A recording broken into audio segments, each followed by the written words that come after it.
안녕하세요. 하늘소리교회 이모상 목사입니다. 2021년 9월 29일 수요일 오늘의 말씀 시작하겠습니다.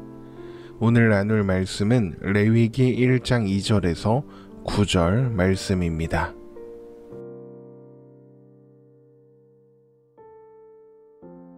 이스라엘 자손에게 말하여 이르라. 너희 중에 누구든지 여호와께 예물을 드리려거든 가축 중에서 소나 양으로 예물을 드릴지니라.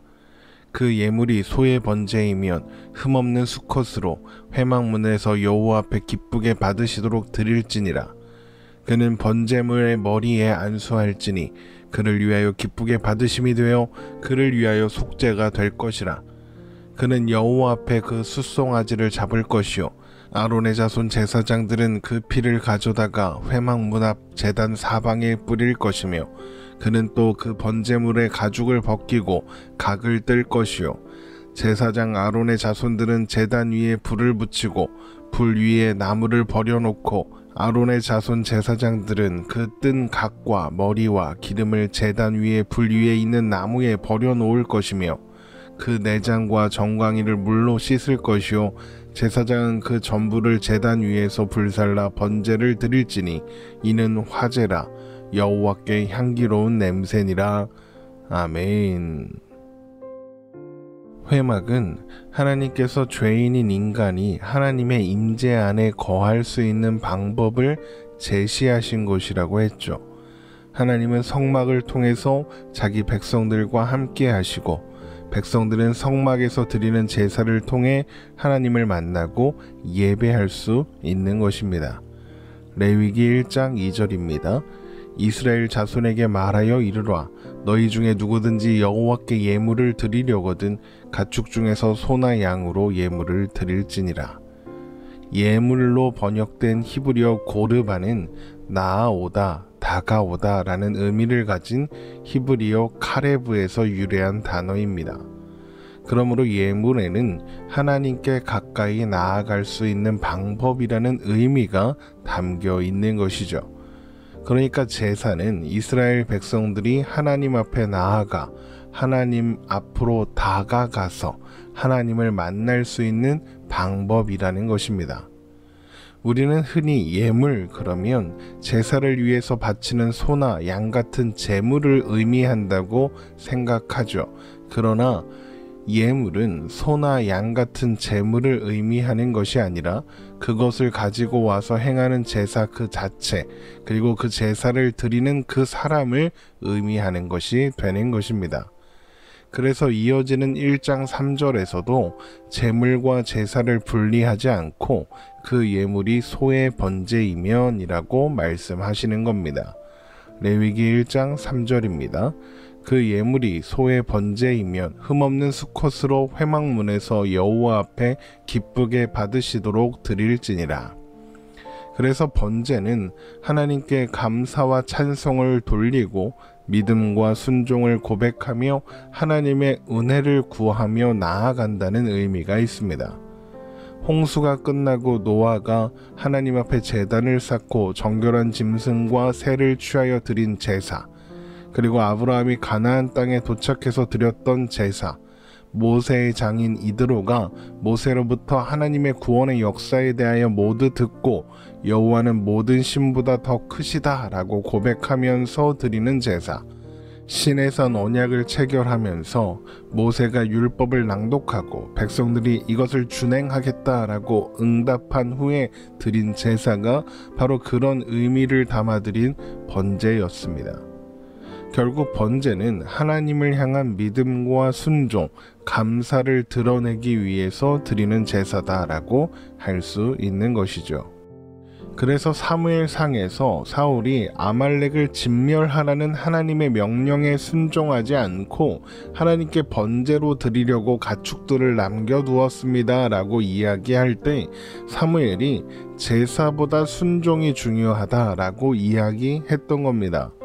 그러니까 번제라는 행위 그 자체가 아니라 번제에 담긴 정신, 그러니까 그 중심에 담겨야 하는 믿음과 순종이 훨씬 더 중요하고 그것이 본질이라는 것이죠.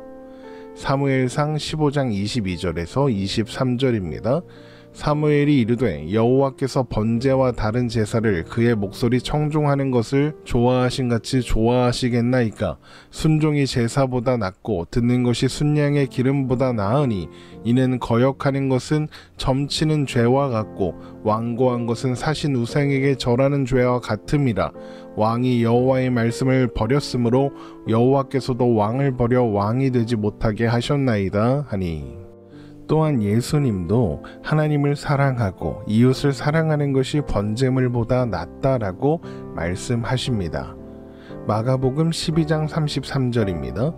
또 마음을 다하고 지혜를 다하고 힘을 다하여 하나님을 사랑하는 것과 또 이웃을 자기 자신과 같이 사랑하는 것이 전체로 드리는 모든 번제물과 기타 제물보다 나으니이다.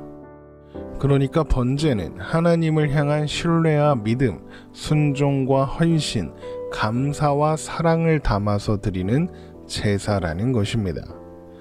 또한 번제는 제물을 제단 위에 통째로 올려서 태우는 그런 제사입니다. 번제는 히브리어 올라의 번역인데 이 단어는 올라간다는 뜻을 가진 동사 알라에서 유래된 단어입니다. 제단에 올려진 제물이 불에 타면서 연기가 되어 하늘로 올라가는 것을 묘사하는 표현입니다. 번제를 뜻하는 히브리어 올라가 우리말의 올라가다와 발음이 똑같은 것은 재미있는 부분인 것 같습니다. 어쨌든 소의 번제, 오늘 말씀이 다루고 있는 번제의 방식입니다. 소의 번제에서 사용되는 소는 흠없는 수컷이어야 하는데 레위기 22장을 보면 흠이 있어서 제물로 바치기에 부적합한 짐승은 눈먼 것이나 상한 것이나 지체에 배임을 당한 것이나 종기 있는 것이나 습진 있는 것이나 비루 먹은 것, 그리고 소나 양의 다리가 너무 길거나 짧은 것, 고환이 상하였거나 치였거나 터졌거나 배임을 당한 것이라고 되어 있습니다. 이런 조건에 해당하지 않고 신체적으로 완전한 소가 흠없는 소입니다. 제물에 흠이 없어야 한다. 이것은 단순히 제물을 정성껏 준비해야 한다. 이런 의미가 아니라 제물이 제사 드리는 사람과 동일시 되어 그를 대신해야 하기 때문에 그렇습니다. 그러니까 하나님께서 받으시고자 하는 것은 짐승이 아니라 제사 드리는 사람, 곧 예배자라는 것입니다. 그런데 사람은 누구나 죄인이기 때문에, 그러니까 짐승으로 말하자면 흠이 있기 때문에 거룩하신 하나님은 그를 그냥 받으실 수 없는 것입니다. 그래서 흠이 없는 제물로 그를 대신하게 함으로써 예배자 또한 흠이 없는 존재로 인정해 주시기 위해서 흠없는 짐승으로 해야 한다라고 말씀하시는 것입니다. 그렇게 제사 드리고자 하는 자가 흠없는 소를 준비하여 오면 그는 흠없는 소를 회막문 앞으로 데리고 가서 그곳에서 번제물의 머리에 안수를 하게 됩니다. 레위기 1장 4절입니다. 그는 번제물의 머리에 안수할지니 그를 위하여 기쁘게 받으심이 되어 그를 위하여 속죄가 될 것이라. 번제물에 안수하는 것에는 두 가지 의미가 있는데 첫 번째 의미는 짐승이 바치는 자를 대신한다는 겁니다. 드리는 자가 번제물에 안수함으로써 짐승과 상징적으로 하나가 되는 것이죠. 이것을 동일시 되었다라고 표현합니다. 그러니까 짐승을 드린다는 것은 곧 자신을 하나님께 드린다, 이런 의미가 되는 것이죠. 번제물에 안수하는 두 번째 의미는 첫 번째 의미가 확장된 개념이라고 할 수 있는데, 안수를 통해 제사하는 사람의 죄를 짐승에게 전가하고 짐승은 그 사람을 대신하여 죽어서 제사하는 사람의 죄를 속죄하는 것입니다. 그래서 방금 읽은 레위기 1장 4절에서 드리는 자가 번제물의 머리에 안수하는 것의 의미로 그를 위하여 기쁘게 받으심이 되고 또한 그를 위하여 속죄가 될 것이다, 이렇게 두 가지로 말씀하고 있는 것입니다. 드리는 자와 제물이 동일시 된다는 이런 개념은 예수님께서 우리를 대신하여 죽으시고 또한 부활하신 것이 어떻게 우리에게 의미 있는 것이 되는지 설명하는 열쇠가 됩니다. 십자가에 달리사 죽으신 것은 예수님이지만 우리 또한 죽은 것이며 죽음을 이기시고 부활하신 것도 예수님이시지만 우리 또한 부활한 것입니다. 바울은 이것을 우리가 그리스도와 연합되었다라고 표현하죠. 로마서 6장 4절에서 5절입니다. 그러므로 우리가 그의 죽으심과 합하여 세례를 받음으로 그와 함께 장사되었나니 이는 아버지의 영광으로 말미암아 그리스도를 죽은 자 가운데서 살리심과 같이 우리로 또한 새 생명 가운데서 행하게 하려 함이라. 만일 우리가 그의 죽으심과 같은 모양으로 연합한 자가 되었으면 또한 그의 부활과 같은 모양으로 연합한 자도 되리라. 그러니까 우리는 예수님과 연합하여 죽고 또한 그분과 연합하여 다시 살아난 존재로 인정되는 것입니다. 이것을 보여주는 상징으로서 제사 드리는 자는 번제물의 머리에 안수를 하는 것입니다. 그래서 드리는 자는 하나님 앞에서 숫송아지를 잡음으로써 자신을 하나님께 드리게 되는 것이고, 숫송아지의 죽음은 드리는 자의 죽음으로 인정되어 하나님은 그의 죄를 용서하시고 그를 받아주시게 되는 것입니다. 어쨌든 그렇게 제사를 드리는 자가 숫송아지를 성막 앞에서 잡으면 제사장들은 그 피를 가져다가 회막문 앞에 있는 제단 사방에 뿌려야 합니다. 레위기 1장 5절입니다. 그는 여호와 앞에서 그 수송아지를 잡을 것이요 아론의 자손 제사장들은 그 피를 가져다가 회막문 앞 제단 사방에 뿌릴 것이며, 피를 제단 사방에 뿌린다는 것은 하나님께서 그 생명을 취하신다라는 의미가 있습니다. 레위기 17장 11절입니다. 육체의 생명은 피에 있음이라 내가 이 피를 너희에게 주어 제단에 뿌려 너희의 생명을 위하여 속죄하게 하였나니 생명이 피에 있으므로 피가 죄를 속하느니라. 생명이 피에 있으므로, 그래서 피는 곧 생명입니다. 그런데 생명의 주인은 하나님이시죠. 그러므로 피의 주인 또한 하나님이신 겁니다. 결국 피를 제단에 뿌린다는 것은 생명의 주인이신 하나님께 생명을 드린다, 생명을 맡긴다라는 의미가 되고, 하나님은 제단에 뿌려진 피를 드리는 자의 피, 곧 생명이 드려진 것으로 간주하시고 그를 받으신다, 이런 의미가 담겨 있는 것입니다. 그렇게 제사장들이 피를 취하여 제단에 뿌리고 있는 동안 제사 드리는 사람은 번제물의 가죽을 벗기고 각을 떠야 합니다. 제사 드리는 사람이 제물의 몸통을 완전히 열어 젖히고 기름과 내장을 분리하고 다리를 잘라낸 뒤에 불에 태우기에 편리한 크기로 토막을 냅니다. 제단에 피를 다 뿌린 제사장들은 그동안 제단에 나무를 버려놓고 불을 붙이죠. 그 후에 드리는 자가 가져온 제물의 각든 것과 머리와 기름을 제단에 올리고 분리되어 있는 내장과 정강이의 오물을 물로 씻어낸 후에 그것도 마저 제단에 올리게 됩니다. 그렇게 가죽을 제외한 모든 것을 번제단에서 불로 태우게 되는 것입니다. 레위기 1장 6절에서 9절 말씀입니다. 그는 또 그 번제물의 가죽을 벗기고 각을 뜰 것이요 제사장 아론의 자손들은 제단 위에 불을 붙이고 불 위에 나무를 버려놓고 아론의 자손 제사장들은 그 뜬 각과 머리와 기름을 제단 위에 불 위에 있는 나무에 버려놓을 것이며 그 내장과 정강이를 물로 씻을 것이요 제사장은 그 전부를 제단 위에 불살라 번제를 드릴지니 이는 화제라 여호와께 향기로운 냄새니라. 그리고 이렇게 불로 모든 것을 태워드리는 번제가 하나님께 향기로운 냄새가 된다고 하십니다. 앞에서 제물은 제사 드리는 자와 동일시된다 라고 말씀드렸죠. 그러니까 제물을 태워 올라가는 연기와 냄새가 하나님께 향기로운 냄새가 되었다는 것은 하나님께서 제사 드리는 자를 또한 기쁘시게 향기롭게 받으셨다는 의미가 되는 것입니다. 결국 번제는 단순히 짐승 한 마리를 잡아 하나님께 드린다 이런 의미가 아니라 제사 드리는 자가 하나님 앞으로 나아가고 하나님은 그를 기쁘게 받아주신다라는 의미인 것입니다.